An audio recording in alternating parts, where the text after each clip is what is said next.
के कहाँ जाता? मैं कोठरी बाजार जाता यार। कोठरी बाजार जाता।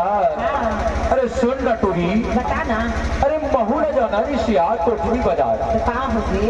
ये साइकिल हाथ साला पंचर होगी। ऐसे एकरेल में आज कोठरी बाजार नहीं जाता हूँ, अगले बाजार जाऊँ। तो अगले बाजार कहूँ है आवे का?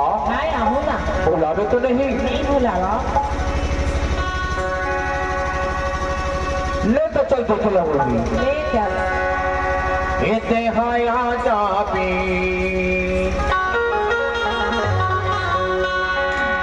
हाया जाबे नोनी बाई मंगल बाजार कोटेगी से हाया जाबी नोनी बाई मंगल बाजार कोटेगी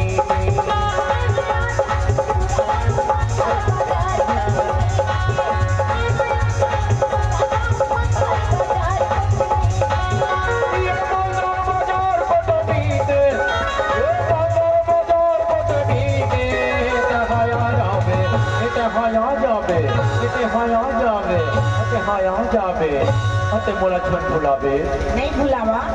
हाया जाबे नोनी बाई मंगल बाजार कोटेगी